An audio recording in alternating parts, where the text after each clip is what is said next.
a connoisseur? You just like cheese is cool. Cheese is cool. Not a connoisseur. Not pretentious about it. All right. Do you have? Can you give me the top? I want to hear a couple cheeses. I have a list here of the top 10 cheeses in the world. Okay. Maybe I'm not then. Pepper Jack. Nope. Pepper Jack. Pepper Jack's dope. Asiago. No. What? Parmesan. Yes. Parmigiano is on there. Okay. Colby Jack. No. What? Colby Jack.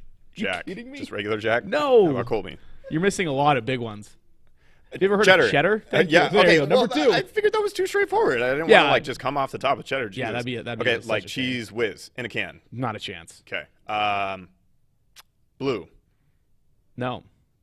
What's the spread? Cream. You're close. What? Gorgonzola. Yes. Feta. Gorgonzola is 9th. Feta? Yes. 3rd. What? You're having pizza I already tonight. said Asiago, right? Nope. Yeah, you would think. Nope. You're having pizza tonight, right? Oh, mozzarella. There you go. All Okay. right. Ricotta's 4th. Oh. Brie is 6th. Gouda is 7th. Paneer is 8th. Gorgonzola is 9th. Big Gorgonzola guy. It's like blue cheese, but not. And Camembert. Camembert. I don't know how to say it. Okay. But that's number 10. Thanks. Appreciate you. Yeah, listening sorry, in I on my didn't cheese realize talk. I was trying to rattle off the top 10 cheeses of all time. You weren't expecting it, were you? No, I really wasn't. Good. Oh boy, that's our show right here. All right. Well, welcome to the locker room. We had a little bit of cheese talk there, and me clicking on our own video here on Facebook. Locker room number 39, the Brandon Browner edition. Not the felon, but the guy who subplexed Greg Jennings in the Packers Seahawks game. Yeah, and just about every other wide receiver that Anybody season. wide receiver who got in his way.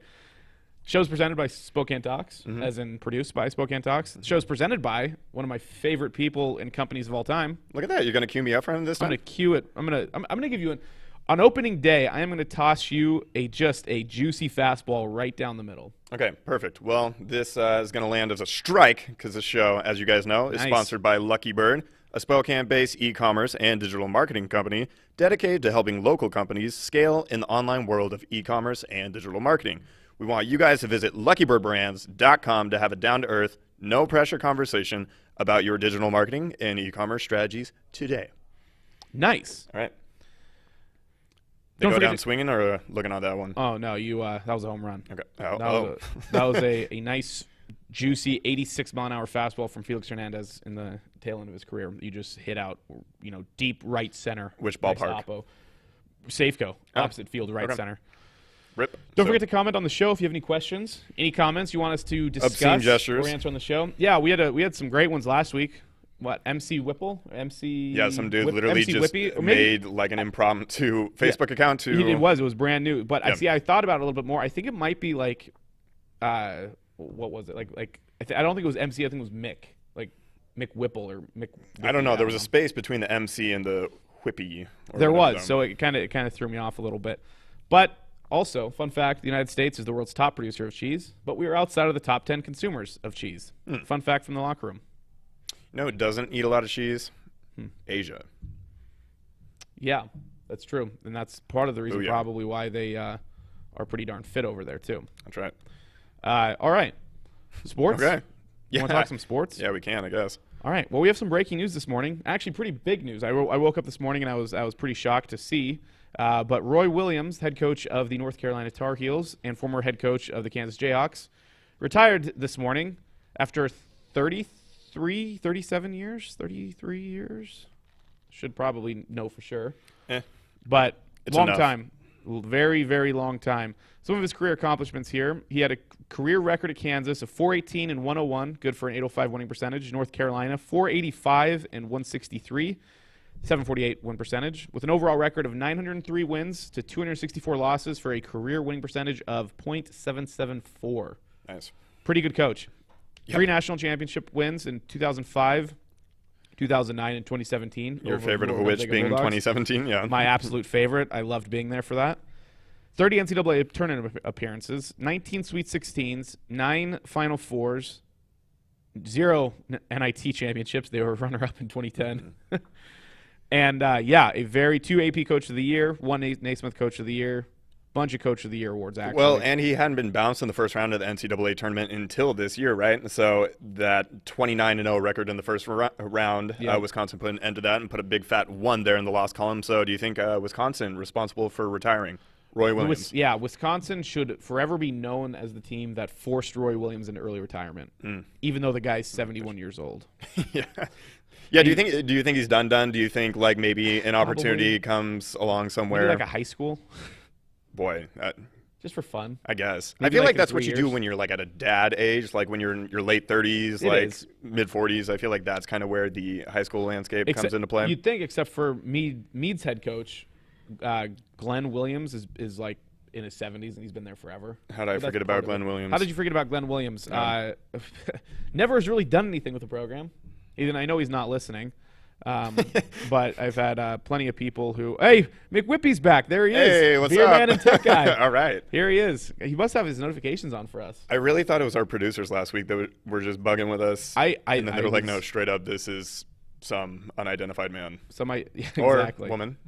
That's true. The way his vernacular comes off fairly masculine. Beer Man and Tech Guy seems like a very masculine way. But I never know. Roy Williams, quite the bohemian man. Career is done in 2021 after a brutal 2-year stretch, actually. He had a really bad team last year, too. But that's okay. He had a great career. Do you know who hasn't been very good in a long time compared to Roy Williams? Who's that? It's a team, and it's the U.S. men's national team, the U23s, who qualify for the Olympics, but they haven't done so in 3 cycles. They haven't made the Olympics since 2008. That's terrible. What? And who did they lose to just now that disqualified their chances from? Who did they lose to? Was it Honduras? I think it was Honduras. I don't know. It's always always like a Central American and team. it's like are we being serious here? Like are we not better than this? Alexi Lalas is somewhere just absolutely blacked out trying to find a camera to start yelling at. His face is as red as his hair is. Nice. Yeah. Have you ever gotten that angry? Oh, yeah. Are you kidding me? Put me out in the sun, play a little soccer, yell at some parents. Oh, yeah. It just happens. I'm there. It just happens. Yeah, it's not good. I mean, what do you expect at this point? Does this come to you as a surprise? Are you fed up? Are you angry? Or are you just so over this being a reoccurring thing that you're just now used to it and are expecting it more than hoping for something better? It's a little bit of both there. If we're talking about what to expect and, am I surprised or whatever, they made a big change at the top with, U.S. Soccer Federation making a change, and everyone was like, oh, this is going to be a big deal. Different new head coaches and people in charge who are supposed to be a big deal. But, I mean, the big problem is they didn't bring their top U23, U24 players. So they actually made it a U24 tournament this year because of COVID, because they didn't have any Olympic qualifying. And so they were able to bump it up a year. So that includes Weston McKennie and Christian Pulisic, who are the 2 greatest U.S. soccer players in the moment right now as far as age and accolades and who would have fit really well. They chose to bring them up to the senior team this last 2 weeks or so to play in international friendlies, games that didn't even matter. Priorities. And it's like, I mean, they literally it's like they're choking on gobstoppers every single time. Nice. Every single time they step onto the pitch, and I don't know why, because you would think a country who has a decent fandom for soccer. I mean, NBC even bought the rights to broadcast Premier League games in the United States. ESPN has a partnership with the Bundesliga and Serie A in Germany and France, respectively. And yet they can't put a serviceable quality on the soccer field. It's ridiculous. It's absolutely ridiculous. So is Jurgen Klinsmann the best U.S. coach to ever live? He's done a lot for, a lot more than some of these other coaches have done. But Greg Berhalter, who's the senior team head coach or the manager at the moment, does have a little bit of promise. We'll see what happens when U.S. actually starts their World Cup qualifying, which should be pretty soon because Europe's doing it. Okay, just don't get your hopes up. Definitely don't get your hopes up. If they don't qualify for the World Cup again, could you imagine? Yeah, I think it's fairly likely. You think it's fairly likely? Oh, I don't know. There's nothing that's going on within the development or the or U.S. soccer, men's in particular, obviously, because the women have nothing but success. I don't know. I think we're just kind of destined to be a joke. Well, that doesn't that's pessimist in me. And I know, and that's I fine. play soccer, okay? What position did you play? I was a right and center back. So right back. Oh wait. So you I played both. Side. I See both. what you mean. Yeah. You're on the right side as a center back. Got it. Yeah. Big defense guy. Mm-hmm. My buddy Tim was a center back.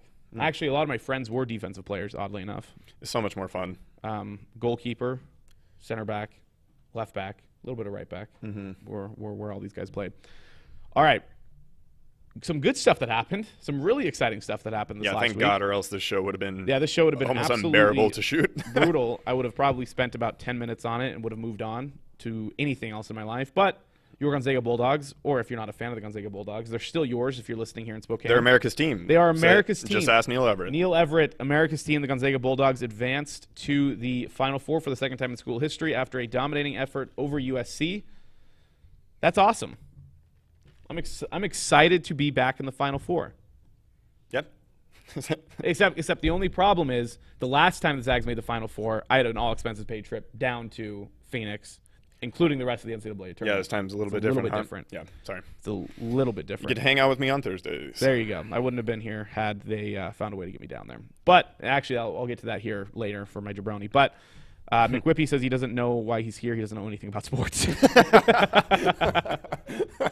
All right, this guy just catapulted himself to the #1 fan. He's going to get a top fan badge for sure. Oh, yeah. I love it. Big top fan badge coming his way. So GU took care of business against USC, a team that a lot of pundits and sports media and couch crusaders said that GU would have a problem against USC. Mm-hmm. That never materialized. They went out and jumped all over USC, 7-0 advantage in the first half, which almost felt like the game was over at that point. So I honestly think that was probably more just a product of people just being so tired of knowing that Gonzaga is going to – exactly. So they know that Gonzaga is just going to mop whoever by at least double digits and, seeing it 3, now 4 straight games of the tournament. I think that was really just kind of people just being a little bit sick and just hoping and trying to, fabricate these ways in which USC could have given them any troubles, but those did not, like you said, materialize in the slightest. Not at all. So USC came to the game with the 5th most efficient defense, which was far and away the best defense the Zags have faced this season. To give you kind of a comparison, GU is now up to #5. USC got knocked down to #7, and Baylor, which is the team that everybody expects Zags to play potentially in the national championship, have the 28th most efficient defense. Zags came out, like I said, 7-0 run at the beginning of the game, and it just felt like it was in their hands. Drew Timme had an amazing game, 23 points. Kispert on a little bit down shooting night overall. Still finished with 18 points and 8 rebounds. Jalen Suggs had one of his better games of the season, scoring 18 points, having 10 rebounds and 8 assists. 2 assists off of the second triple-double in school history, behind Joel Ayayi earlier this season. Joel Ayayi, 9 points. Nembhard, 7 points. They took care of the basketball. Didn't allow USC to block one shot. Yeah. That's pretty impressive for a team. And wasn't USC the top shot blocking team in the nation? Yeah. Yep. And they were also the best 2-point defense in the country. Fun fact, GU in the 2016-17 season as well as in the 2008-09 season had the nation's best 2-point defense. Oh. That 2017 team, obviously, with Shemek Karnowski and Zach Collins. Zach Collins more of a shot blocker, where Karnowski was just big and filled up space. 2008-2009 team, Robert Sacre, Josh Heitfeld, Austin Day started. That's a 7-foot, 6'11", 6'10" starting lineup. You can see why their 2-point defense was pretty darn good that year. But the Zags came in with the best 2-point shooting percentage of all time. And we kind of talked about this before the show. They do get a lot of layups. It's actually kind of bonkers. Mm-hmm.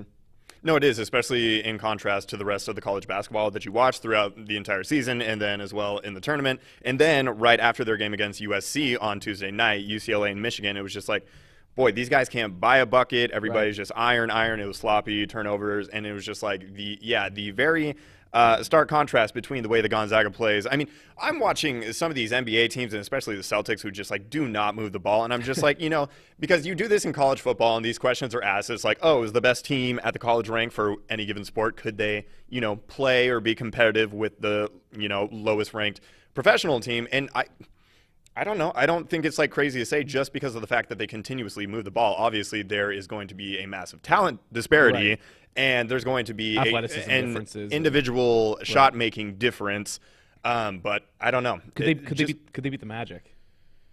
Well, the Magic just like beat the brakes off the Clippers the other day. Yeah, I'm not sure what was up with that, but there's, it does bring up this question. I think if GU specifically on talent and fundamentals alone are probably better than the lowest bracket of NBA teams. Now, again, it's different. Those guys are grown men, and they play against grown men, and they jump over grown men. So it's a little bit different. Well, and your good buddy Jay Billis was talking about how it's the best or most beautiful or most well-oiled offense, passing, continuously cutting, moving off ball.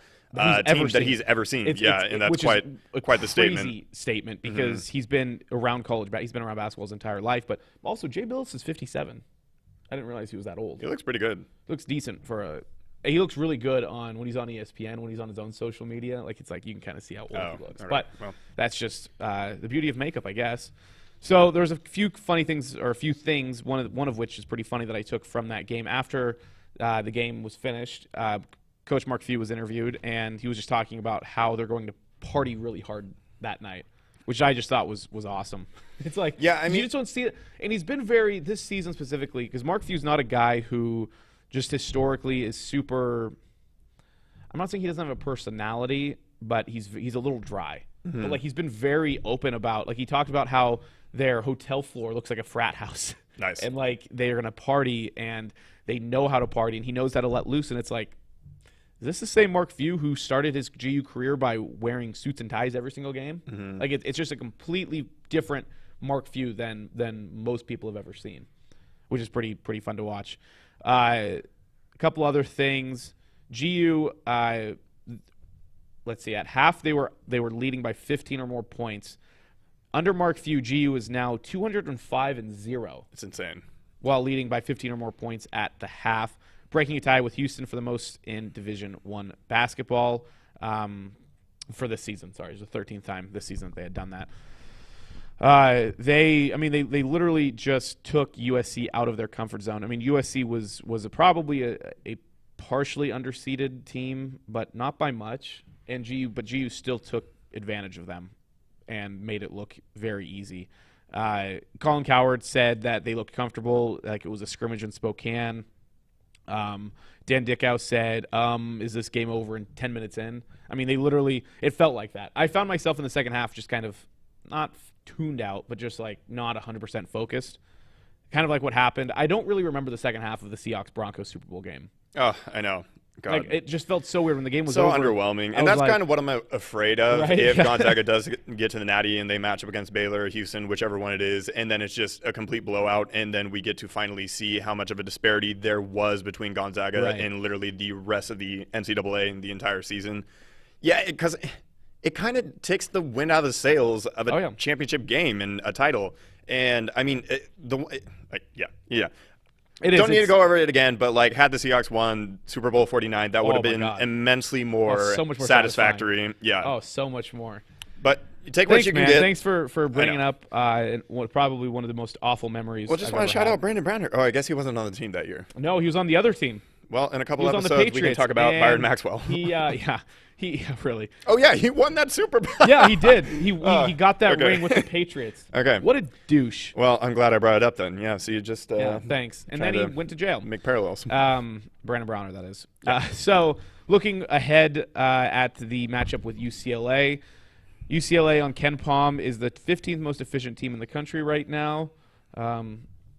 The sports editor from the Spokesman's calling me. That's unfortunate because they probably need to talk to me about something. But I'm in the middle of something here. Yeah. I'll get back to it. Got important things. UCLA, like I said, 15th most efficient team, 13th most efficient offense, and 45th in defensive efficiency. That's not great. That is not good news if you are a UCLA fan. Granted, in any statistical area, it's not a great time to be a UCLA fan. I actually expect GU to come out and win this game by 20. If not like pushing 30, honestly. Especially watching that game against Michigan. Whoever would have come out of that game, I do think at least Michigan had a little bit of size, and like Wagner had some versatility, and Dickinson's kind of been a monster for them all season. But even if they did end up playing Michigan, just the game that was played between UCLA and them, it was just disgusting. It was awful. It was sloppy. Nobody could make a shot. Everybody was turning it over. There were so many fouls. I was just like, this isn't even the same brand of basketball. Right. They're not even playing the same sport. So, yes, it would be world-shattering if Gonzaga If the game was even close. Yeah, I'd be shocked. Also, speaking of Franz Wagner, do you like that wide open three that he shot toward the end of the game that he airballed by 2 feet? Yeah, there were some pretty good memes online for it. Not now, good. no. If Big Cat has taught me one thing, you got to make the disclaimer: they're just kids. Yeah. Before you say anything negative about what they do on the court. But yes, those were some tough shots. Those were bad. Those were unfortunate. Those were bad. Michigan missed like their last 8 shots or something, I think. Yeah. So they had plenty of opportunities to win that ball game and they didn't. So instead, GU faces UCLA. Baylor faces Houston. Baylor's second team in Ken Palm. Houston is the third, so that game should actually be pretty good. Baylor, for as good as they looked in the first 7-minute blitzing in their game, they didn't look very good the rest of the way. Like, they looked sloppy. They allowed who did they play? Arkansas. I kept wanting to say Alabama. I was like, I know it's not Alabama.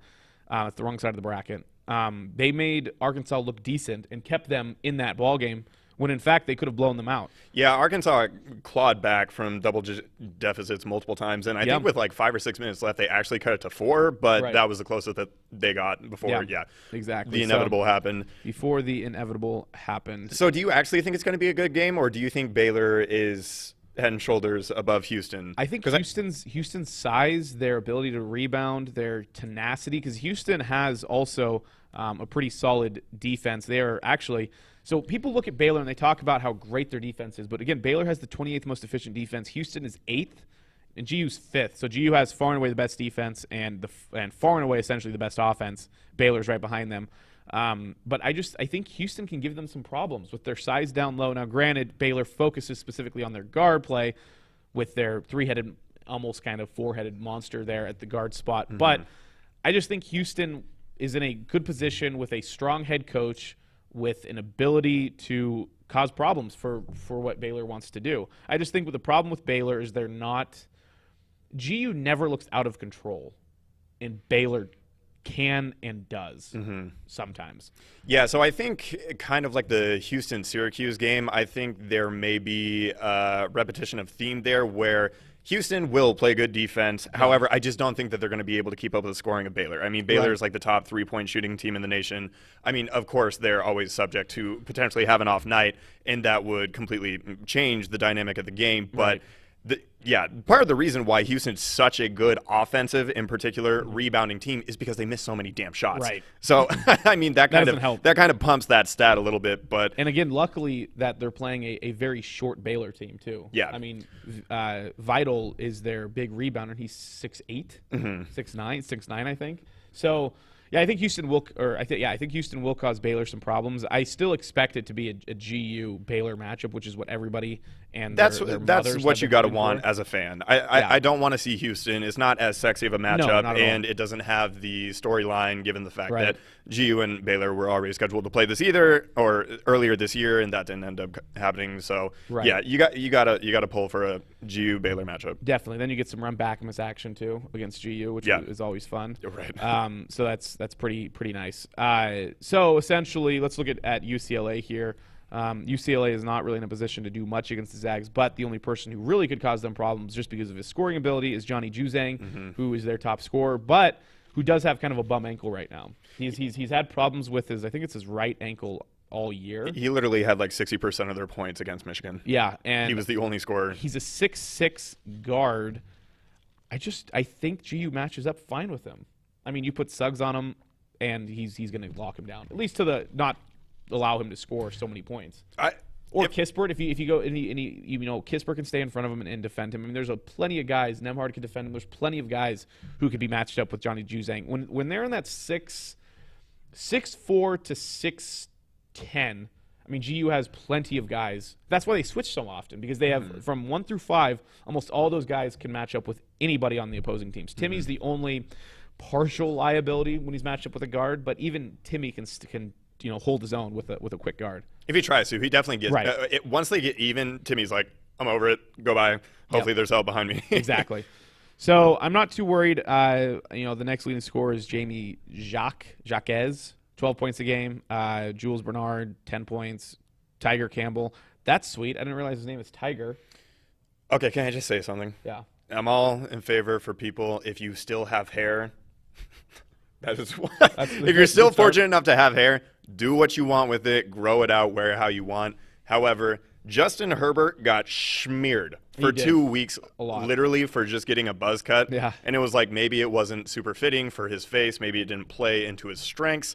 Tiger Campbell's hair is atrocious. Which one's Tiger Campbell? What do you mean? He's the one with the hair. He's the one with like the poor version or poor man's Bob Marley cut. Oh, it's like his bangs are significantly shorter than the rest of his head, and How do you even get your hair to do that? They're not well kept dreads. It's literally just not tending, not twisting, not actually like re-dreading them. I don't know. Chris Webber was like kind of gauzing over it and was comparing him to Bob Marley on the broadcast, and I was like, dude. Poor man. Yeah, you said a poor man's Bob Marley. Like, see, some of those pictures that you're pulling up look much better than what he's wearing right now, but it looks like he just hasn't not addressed his hair. No bueno like that. What is that? Anyway, yeah, That's exactly. funny. Anyway, I love the player. That dude's got game. He's got grit. He's got a little FU to him. I like it, but just every time they do a close up, I'm just like, let's do something different. Yeah, so essentially what will happen, GU tips off on Saturday at, 5-something, I think? 5:20? 5? Yeah, they're the second game of the two. Yep. Yeah, so they're the later game. That'll be fun. That'll be exciting. Then they will play Monday night. I don't think they even have a tip time for that, but that'll be Monday night. They might play Monday night. If don't be too cocky. If they take care of business against UCLA. Booyah. Which we expect. Yes, okay. But if GU somehow does cut the Nets down on Monday, I am sure there will be quite the hootenanny down in the Logan neighborhood. Because considering after they beat UCLA, they were like, let's light a couch on fire. Yeah. That's actually what I'm curious to see, though, is what if we are fortunate enough to see them cut down the Nets and take home the national championship. I'm curious to see what the streets of Spokane look I'll party. like. I'm going to party. Well, no, I know people that like you will and win. college students, but I wonder like the city at large, even for just like the casual sports fan or the casual basketball fan, I wonder what that's going to look like in our city. Right. Well, because we don't. Granted, we have no idea. We don't know. Yeah, the closest thing we've ever had to a championship in our lifetime is the Seahawks. Yep. And we're on the other side of the state. But I still felt like that was a decent. People were pretty excited about the Seahawks win. But again, yeah, GU being a basketball city, Hooptown, USA, it should be pretty special if they're able to get this thing done, which it appears they're on their way to do so. It's just a matter of them staying focused, which they don't seem like they have any problem staying focused, staying driven. So I'm pretty excited to see what happens come Monday night if things play out the way that we all hope them to. Mm-hmm. All right, a couple NBA storylines here for you. Go ahead, take it away, Andrew. What do we got? I don't know. So we covered some of the trades that were going on prior to the deadline last Thursday. Yeah. A few came after the fact, probably the most notable one being Houston getting absolutely nothing in return for sending over Victor Oladipo to the Miami Heat. They got the Kelly Olynyk. True. Underrated, actually. Outside underrated. of him, they got nothing. They really got nothing, and considering that they could have had Ben Simmons at the beginning of the season, which seems like we know for a fact that was a possibility, and they opted for picks. Basically, GMs are just trying to get picks to give them job insurance for a couple more years, because if they have picks lined up for years down the road, the organization can't really assess the GM's job because it's like, well, who knows what those picks will turn into. So It's almost kind of this sneaky thing that seems to be happening more so that GMs are just trying to load up on picks to just add a couple years to their job's life expectancy. So that was a thing. Oladipo is probably not going to play for like another week or something. He has some sort of injury that he's tending to. It'll be interesting to see how he fits because he's very much a ball stopper. Obviously, he can score, get to the rack and everything, but it's going to be interesting because I know Miami is very curious to see and get their medical staff on Victor Oladipo because he has such a checkered and sketchy medical history before they think about signing him in the offseason as he's going to be approaching free agency. So LaMarcus Aldridge was speculated and had everybody convinced that he was also going to join the Miami Heat. Mm-hmm. However, he opted to go to the Brooklyn Nets. So now they got Blake Griffin and LaMarcus Aldridge past their primes, and everybody's freaking out that it's a super team and everything. And it kind of already was when you have the big three in Harden, Durant, and Irving. Yep. They haven't even needed Durant. Durant hasn't played in like 2 months, and they still just smoke everybody. I mean, Harden Yeah. Harden is playing at an MVP level. I really hope that the voters do not vote for him because of what he did earlier in season with Houston and just that whole debacle.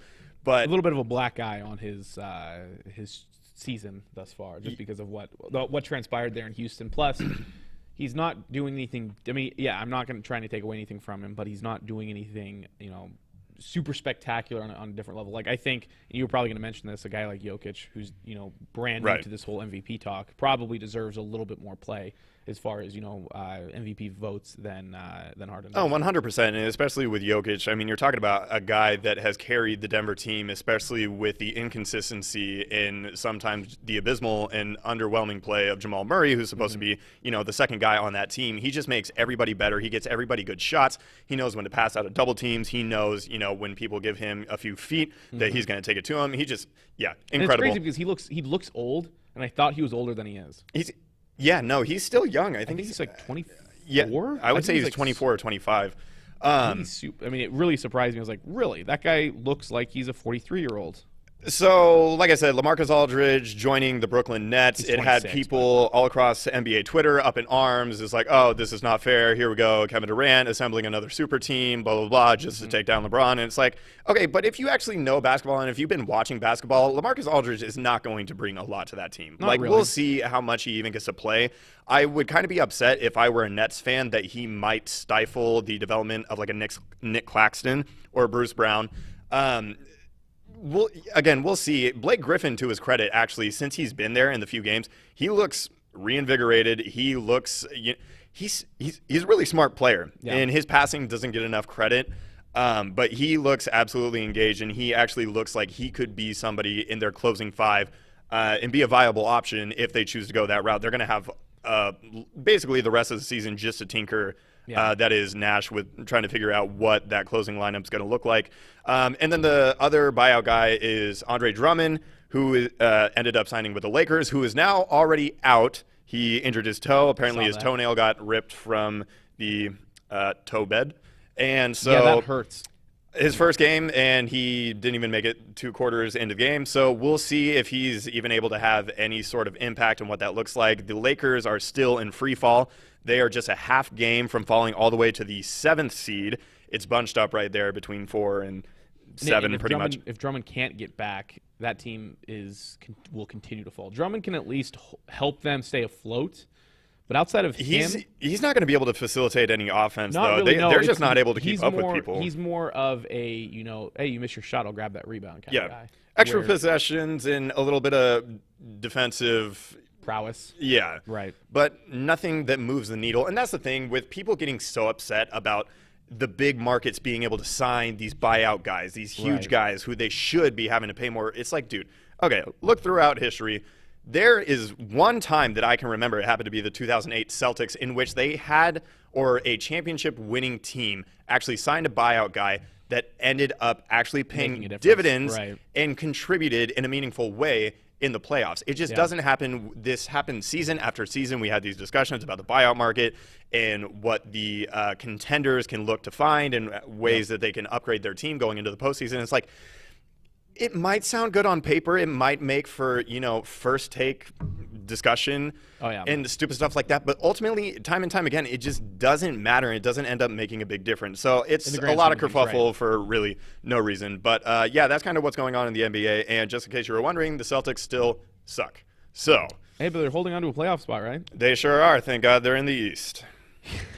Dude, the Charlotte Hornets are the 4th team in the East that are actually over 500.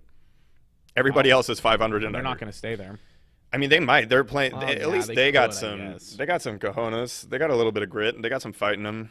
Something, at least, right? They got something. Yeah. So that's pretty much what's going on in the NBA. I'm so basketballed out between March Madness and the NBA. Like, I'm going to need a reprieve here some baseball after this weekend.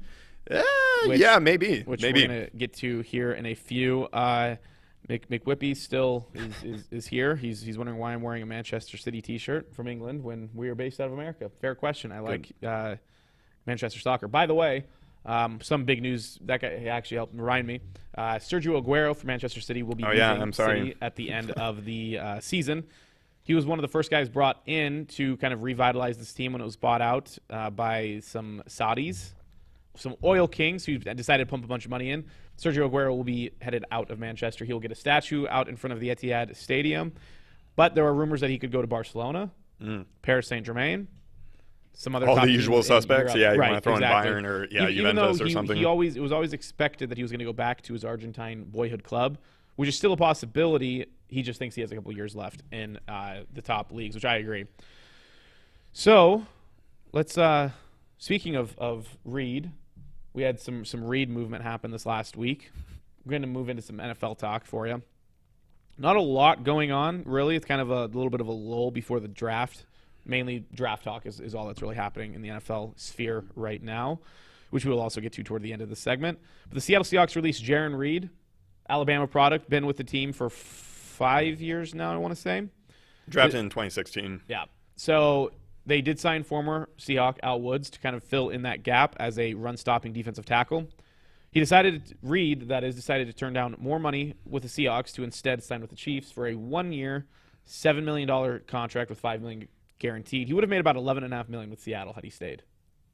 He just wants to go join his buddy Frank Clark. And that's what I'm going to get to. Get some chips. The most sacks he's ever recorded as an NFL player came in 2018 when he was next to Frank Clark, when he recorded 10.5 sacks. So now he does reunite with his buddy Frank. Still a little weird, though. Seattle wanted to restructure Jaron Reed's contract to save some cap. Jaron Reed wanted a long-term deal. Seattle said no. Reed said, I want out.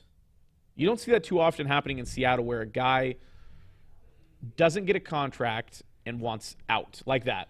You know, you look at a guy like Earl Thomas, Cam Chancellor had a little bit of this. Very different situations because they weren't under contract, and Jaron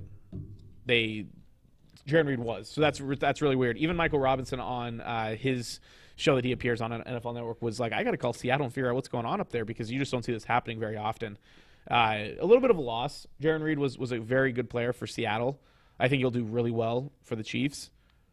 It also sucks that now there's only one Reed, DJ Reed, left on the Seahawks, so I'm going to have to hang my hat on him. Okay, well, let's and hope he's the in it crazy for a part, bit. too, is they both spelt their name R-E-E-D. Usually you'll see like an R-E-I-D thrown in, like Eric Reed. Right. Same kind of thing. So we'll see what happens with that. Good news, though, is Seattle did sign Tyler Lockett to a 4-year, $69 million contract with $37 million guaranteed. Actually probably spreads out his cap hit over these couple of years. I was going to say, that's probably the biggest takeaway from the deal is, particularly in 2021, this upcoming season, it's going to ease the cap hit against Seattle. So, made nice Russell Wilson happy. Yep.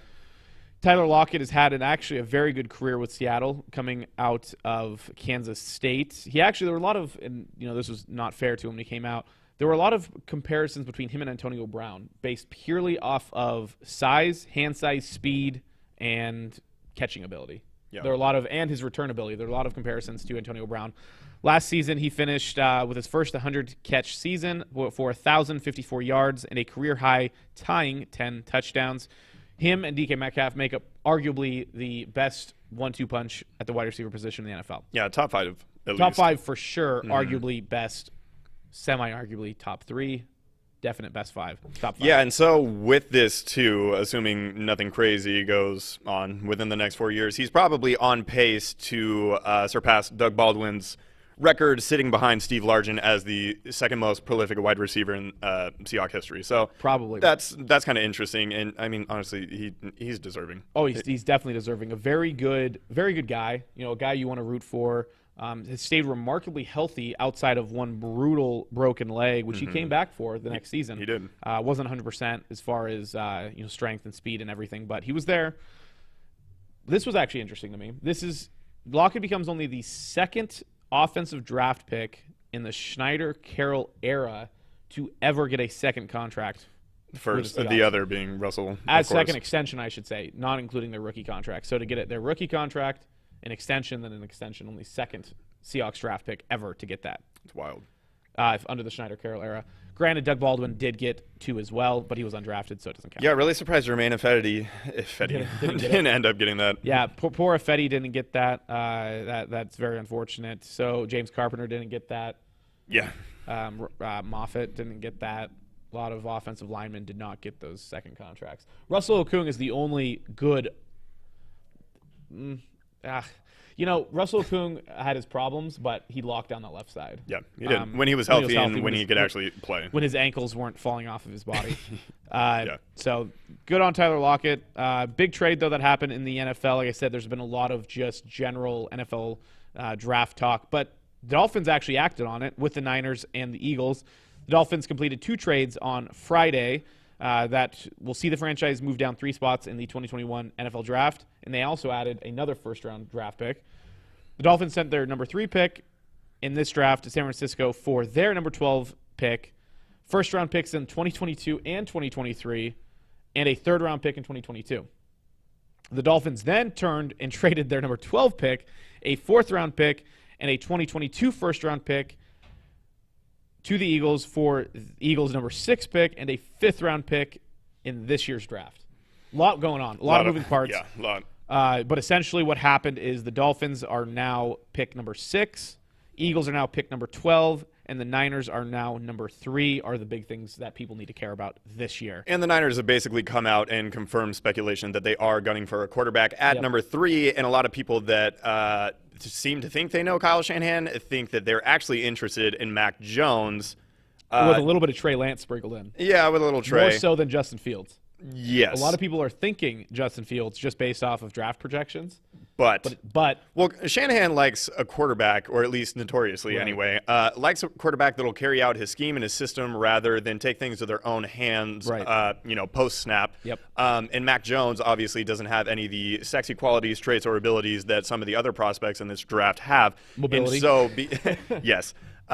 Or just like ribs or abs of any sort. I mean, that picture of him smoking the cigar after the title was just very Kirk Cousins-like. Yeah, Cousins has more mobility. Don't do Cousins like that. Well, but the only reason why I bring up Kirk Cousins is because the 49ers wanted him. Absolutely in love with Kirk Cousins, just because of his short time that they had together in Washington. So I kind of hope, of course, being in the NFC West, I hope they pick Mac Jones because I don't have the most faith. Like, I think that Kyle Shanahan is just such a floor raiser for any sort of offensive component that it probably won't be a complete dumpster fire. But just the fact that Justin Fields could go there and, he seems like he's got all the stuff. Not that any Ohio State quarterback ever pans out in the NFL. Yep. But, I mean, from what we've seen of his career at Ohio State, I mean, he looks scary. So Interesting stuff. And the Dolphins continue to just absolutely accumulate so much draft capital. It's I mean, ridiculous. that front office, I mean, you got to tip your hat to them and what they've done over the past couple of years, especially the reputation that the Dolphins have.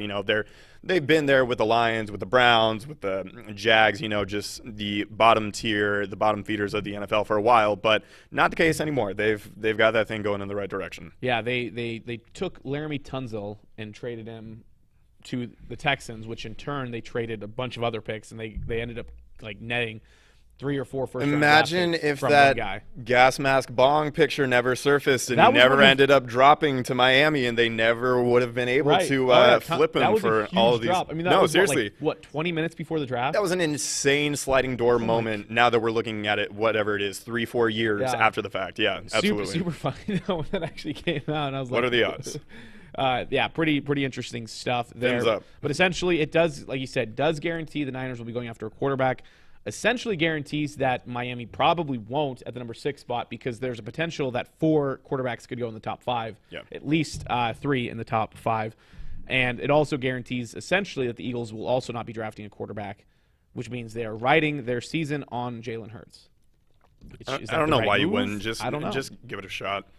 I guess anything's better now that Carson Wentz and Doug Peterson are gone. I can imagine as Eagles fans, they probably don't have too many qualms about this decision to ride Hurts. Hurts at least showed competence and game managing and a little bit of excitement, when things break down. I got a couple texts here. People are complaining that I'm not wearing a Zags jersey.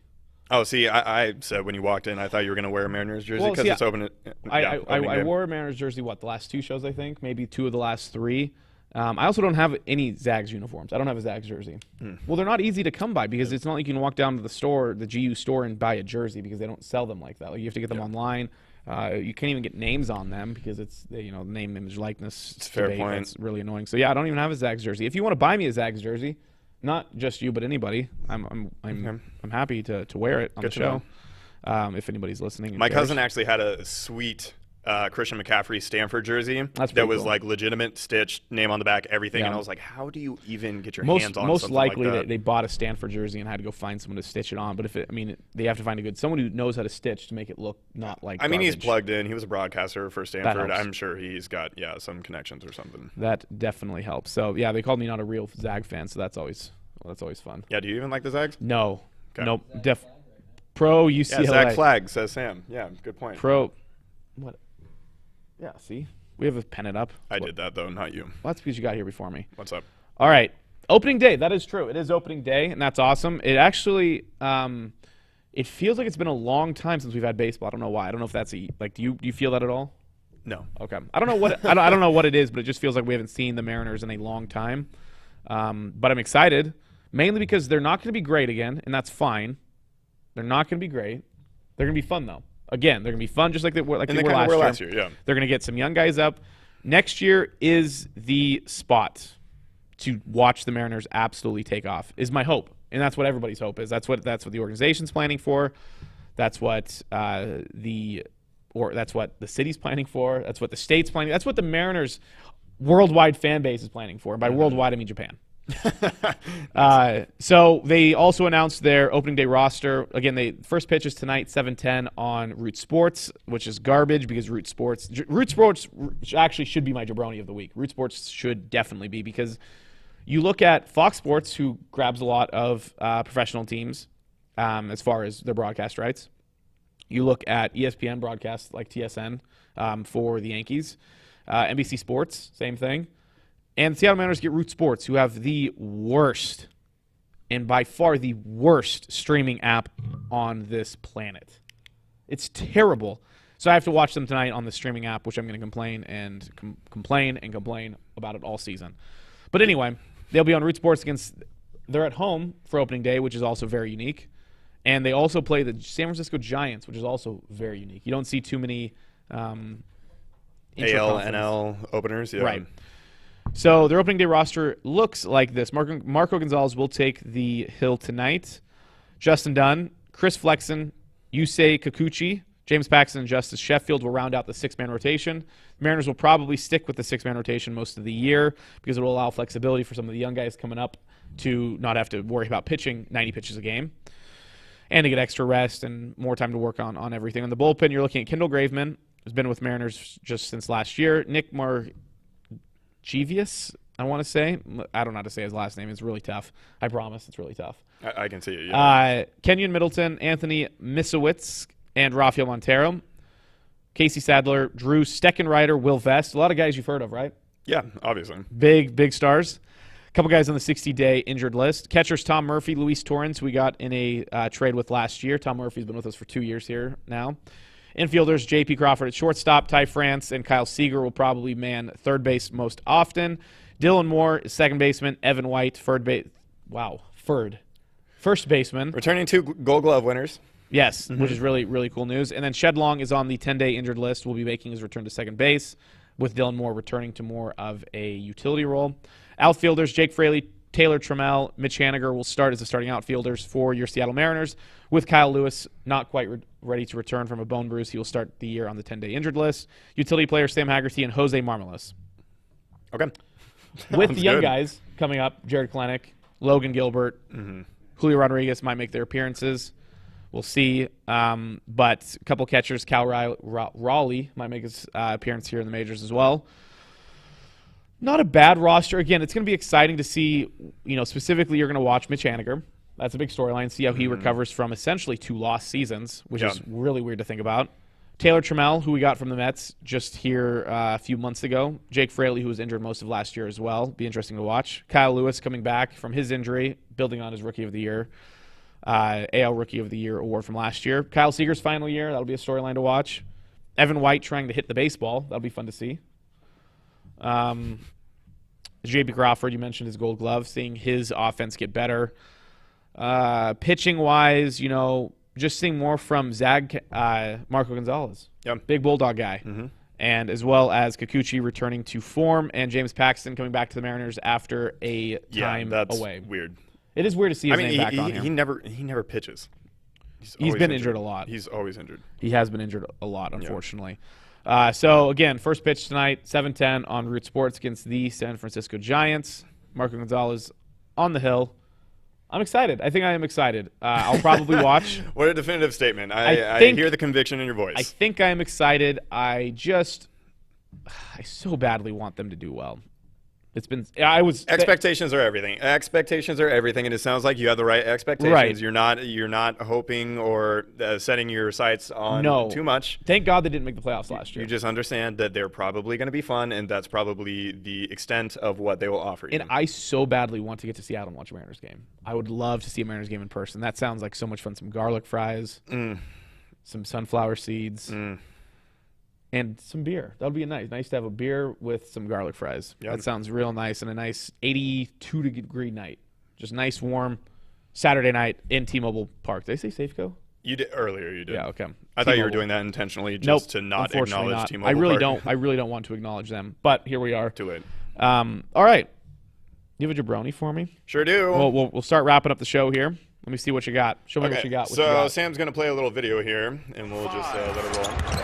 On the take goes John, stepped on the baseline. A Michigan turnover, number 11.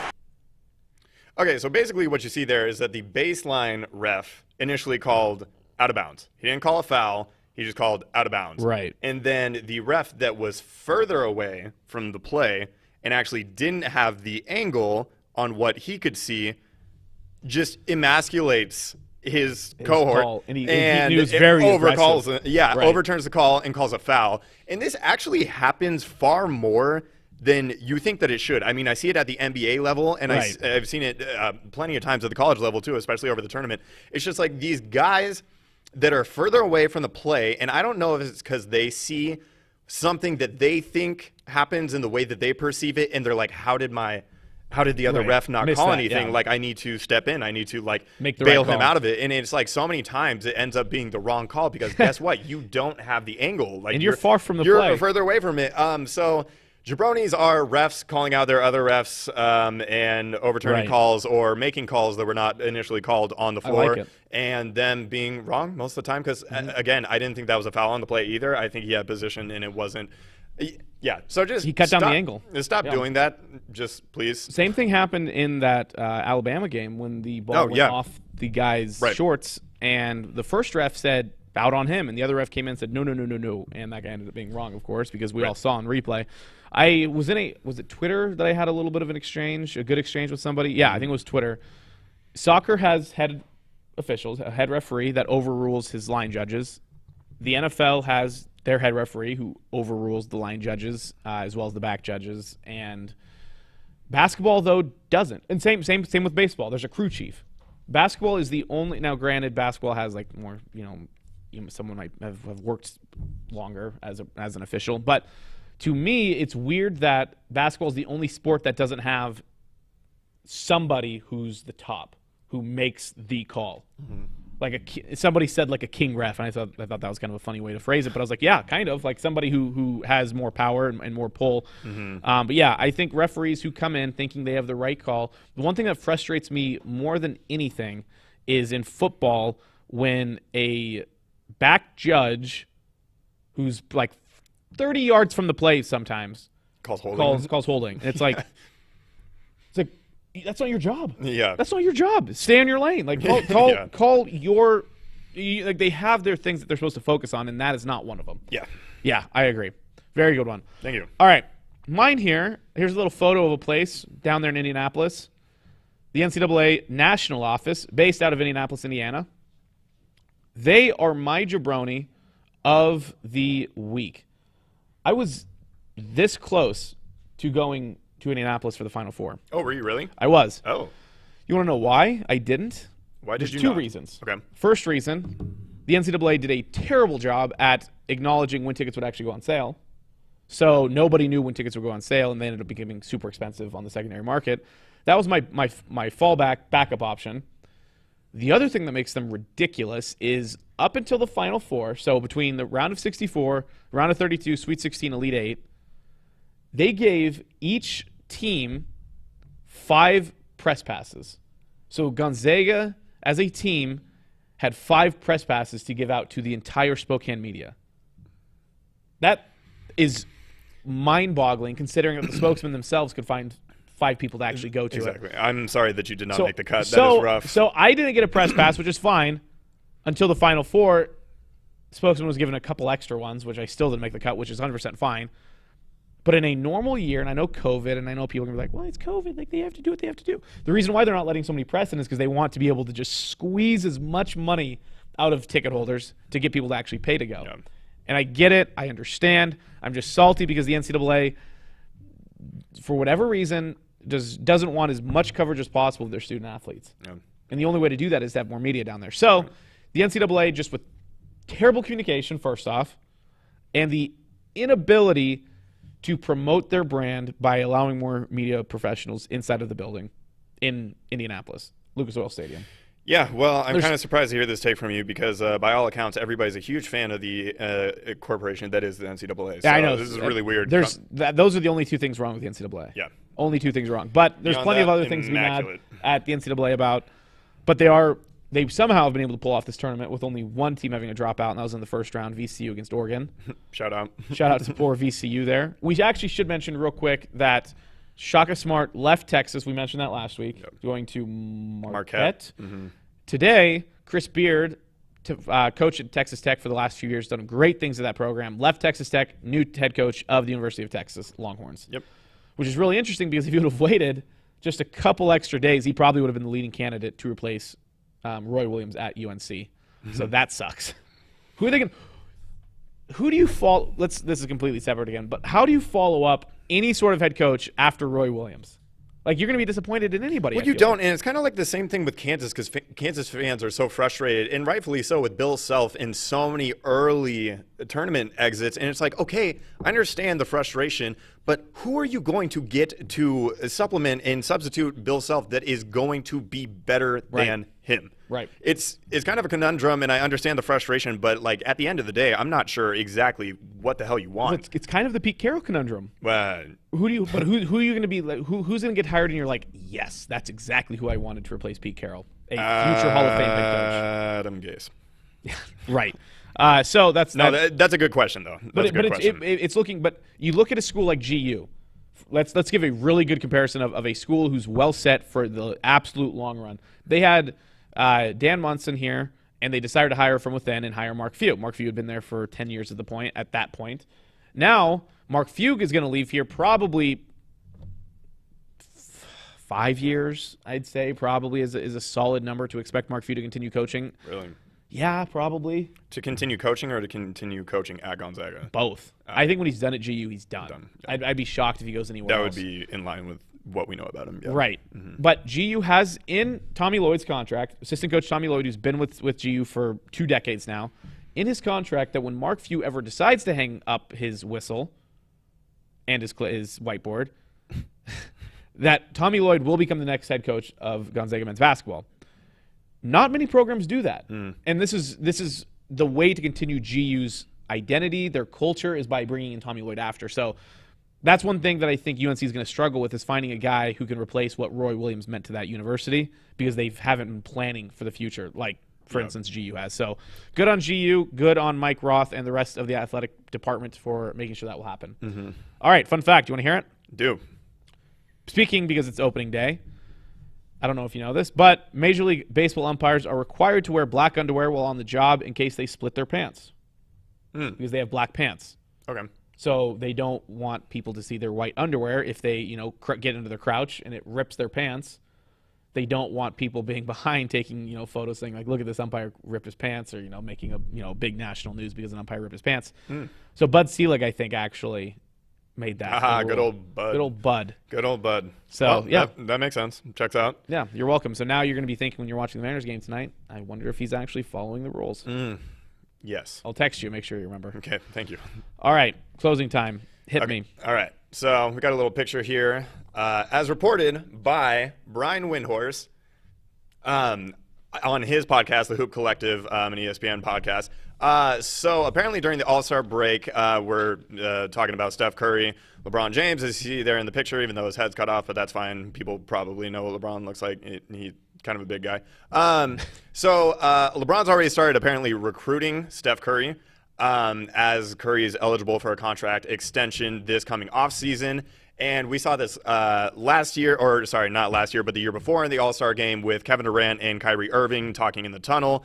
And we ultimately know what came of that, and they ended up in Brooklyn together.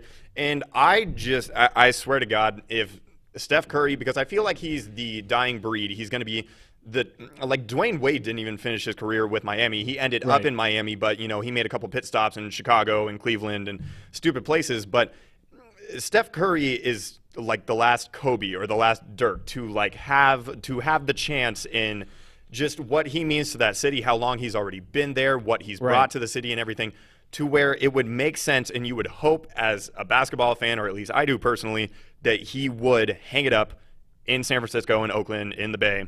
And if this ends up being a thing, if he goes to the Lakers, I swear to God, everything that you know that's just nice and old school and you hold dear to your heart would just be ripped apart. LeBron could get to 10 chips, and it's like I'm never going to think of him more so than I will Jordan, because, for many reasons. But if this ends up happening, that's going to definitely be one of them. I know that LeBron was going above and beyond because he's always thinking forward, and he's so very image conscious that as soon as they got done, he took to Twitter and he just absolutely gushed in just a cringy fashion on Twitter about what it was like to share the court with Steph Curry. And it's like, long time coming, man. Like, we should have been playing like all these years, man. It's such a blessing to share the court with you.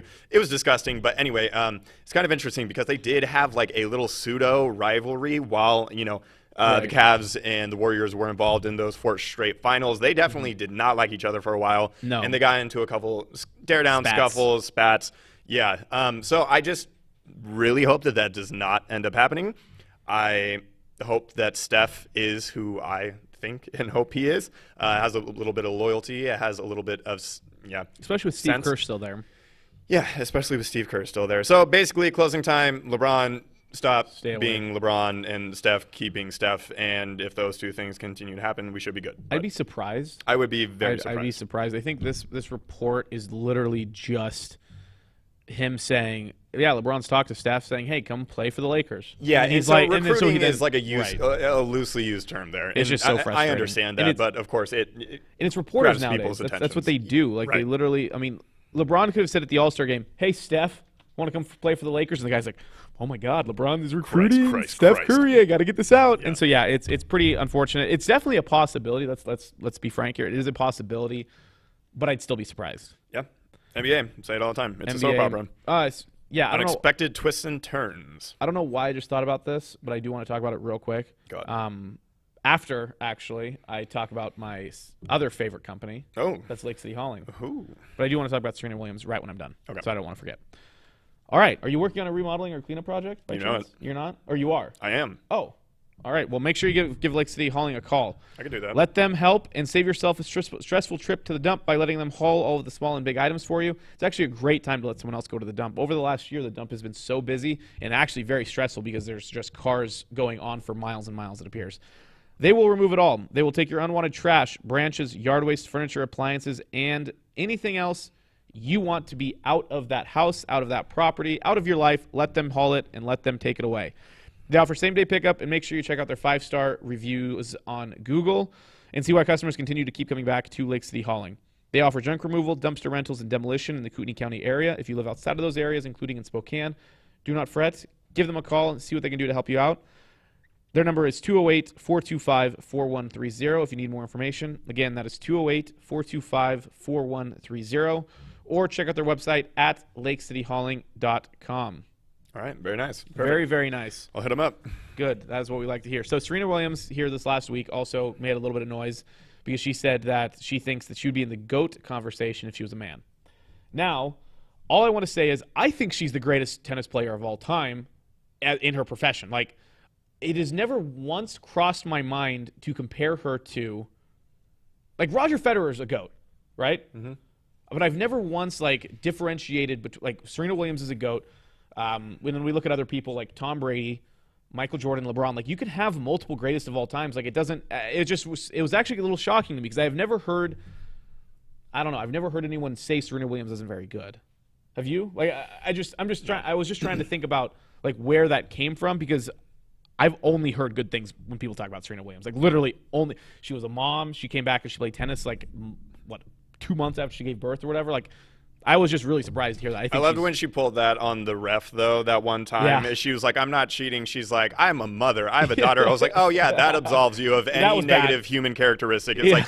That's such a predictable thing to do, though, just to bring up something completely irrelevant and then have all the people that are just like so thirsty for, that kind of public figure to say those sorts of things when they are not relevant to the conversation or the context at hand. Anyway, I forgot about that. Serena Williams, yeah, totally agree with what you say. And you can definitely say, and this isn't even arguable, the most dominant tennis player regardless of gender ever. Probably. Absolutely. Yeah. So show me someone better. Right? Like that's like that is the argument here. Show me someone who literally people were scared of playing. Yeah. Like she hit the ball harder. She was quicker. I mean, her sister was really good, but she was steps above Venus Williams. And so like I was just really surprised when I heard that because there are certain situations where, you think of someone like Sue Bird. Like you don't see Sue Bird getting a ton of publicity, even though she's probably just based off of her titles, her stats, arguably one of the greatest of all times. But you don't really hear too much about Sue Bird, for instance. When you think of tennis, she's probably the first person that comes to mind, honestly. Yep. Roger Federer, Rafael Nadal, Djokovic do come up as well. Mm-hmm. But she's very impressive. That's for sure. I just thought that was interesting. I did want to mention that. Also, Kevin Durant's DMs. We're not going to get into it, but go check him out. No. Go check him out. Not a great image on Kevin Durant. Super funny that Michael Rappaport was involved with two massive things this week, failing his lawsuit against Barstool, and then putting Kevin Durant on blast because of his DMs. Oh, what a life. What a life world to be Michael we Rappaport. live in. All right. And also, favorite video game? That's so damn hard. Really love the Jack and Daxter series on the PS2 as well as the Ratchet and Clank series. That one actually made itself – it still was relevant as it went to the PS3 and the PS4. That's really hard. Legend of Zelda, OGs. What would you play Pokemon. Right now if you went home? If you had a choice from any game of ever. That's so hard, dude. I don't know. I'd go back to the OG Halo 3 days, I think. Okay, that's a good choice. One of the two. But right now, Rocket League, any sports games. Yeah, Rocket League's a lot genius. of fun. Rocket League is a lot of fun. All right, my closing time, real quick. We will end with a nice tattoo on a body here of head coach Bruce Arians, who promised, I guess, to get a tattoo if his team were to win the Super Bowl. And if we all remember correctly, the Tampa Bay Buccaneers took advantage of the Kansas City Chiefs and literally dominated that Super Bowl. Very boring Super Bowl. Yep. Buccaneers did win. Tattoo here of Bruce Arians, like he promised. It appears to be his back. Yes, I would say. I think it's the upper left shoulder. Yeah. Of his back there. Yep. So cool on him. I don't have a picture of it, but go look up Tom Brady. Had a day early April Fool's joke saying that he got a tattoo of Bruce Arians on his knee. Looks really good. Mm-hmm. Like it looks like it looks real. Yeah. It'd be pretty funny if it actually was. So that was locker room number 39, Brandon Browner edition. Yeah. Good number 40 coming up. I think. I'm trying to think of a good number 40.